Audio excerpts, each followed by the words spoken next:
Why, hello there, YouTube, and welcome to a Who review. I am Davros, and I am a Whovian, and today I'm reviewing not exactly Doctor Who, but a Doctor Who spin-off that I think is canon. It's Downtime.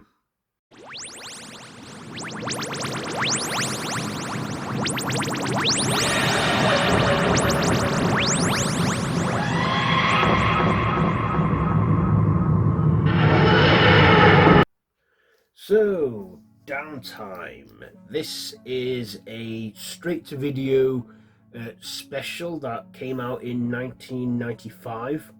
So, the plot goes as a retired commander of United Nations Intelligence Taskforce and long-time associate of the mysterious time traveller, the Doctor, Brigadier Alistair Lethbridge-Stewart, faces the toughest battle in his military career when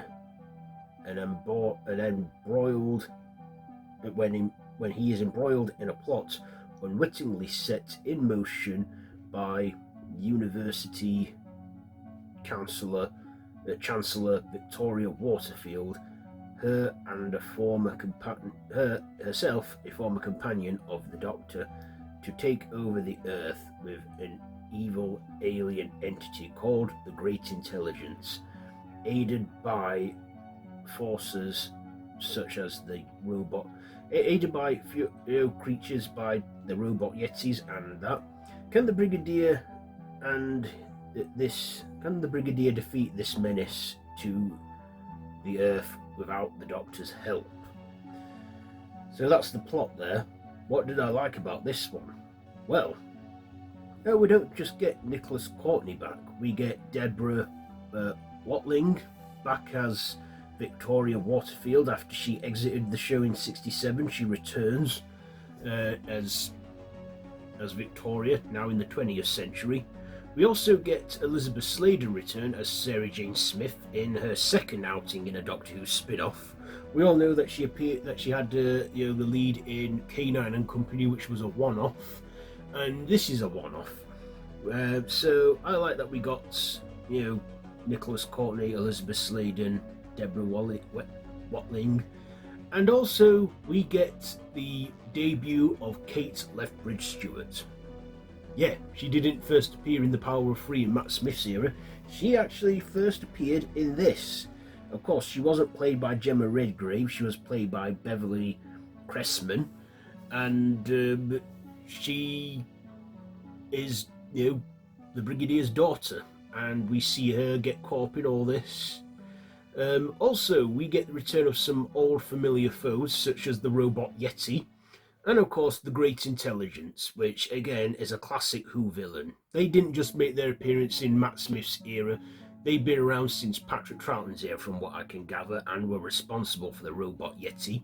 So we get the Great Intelligence at work, and basically the Brigadier has to try and save the world without the Doctor, because where's the Doctor at this point? Well, we know it was 1995, so the Doctor was probably out there as the Seventh Doctor a year before the TV movie came out. So I can say it's safe to say that the current Doctor was Sylvester McCoy at that time, but he's not in this. He's not in it, and we see this unfold. It's about about an hour long, is it? How long is it? It's feature length. It's about how long is it? Oh yeah, 1 hour 5 minutes. So not a long film. I believe this. I don't know if this was meant to set things up for a spin-off series that would follow, but it didn't. I mean, this wasn't even aired on TV. This was released straight to video, or VHS. Of course, if you know what VHS is, yeah. Because these days kids use DVDs, and I don't think they use DVDs anymore. It's all streaming. This is not on BBC iPlayer. I found this on Amazon Prime UK, and I watched it on that for, where it's free of charge if you subscribe to Amazon. But I think, yeah, you can also watch it on YouTube. There's it was uploaded in 2022 by Doctor Who spin-off Downtime. So it's free on YouTube to watch if you don't have Prime. So yeah, this is like a good what if Doctor Who had gone on into the 90s and the effects were updated. Of course, the effects now are quite dated because this was 30 years ago, well, 31 years ago now. So we, didn't see massive computer effects, but probably groundbreaking for its time. I was only 4 years old in 1995, so I didn't know of the show's existence. The sci-fi show that was probably scaring me back then was The X-Files, and the sci-fi shows I grew up watching was Star Trek, Next Generation and Deep Space Nine. But I have vague memories of the TV movie as a kid, till I rewatched it many years later as an adult. But yeah, not a lot of people I think talk about this one-off spin-off, and given that it's never had a television premiere or release, I think it has gotten quite forgotten. We see Victoria in a bit of an antagonistic role, but soon realise she's manipulated by the Great Intelligence.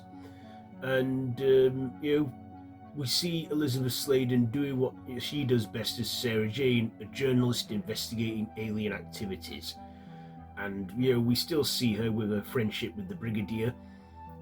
And I believe all those three actors, Nicholas, Courtney, Deborah, Watling and Elisabeth Sladen are no longer with us, which is sad.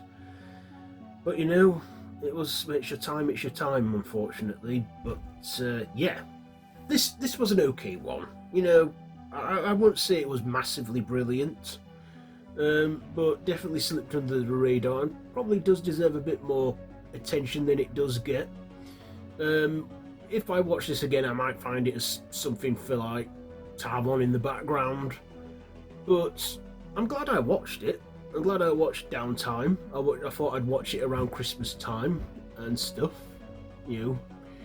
So, yeah. What will I rate this? I will give the performances a 9, the writing a 7, the visuals a 7, and my personal, I'll give it an 8. So there you go. There's my review for, Downtime. Have you seen it? Let me know what you think down below in the comments, and if you like this video, be sure to give it a big thumbs up. Share with your friends and feel free to subscribe to the channel if you haven't already and to hit that notification bell. I've been Davros the Whovian, and this has been a Who review on Downtime. So, until next time, run for your life.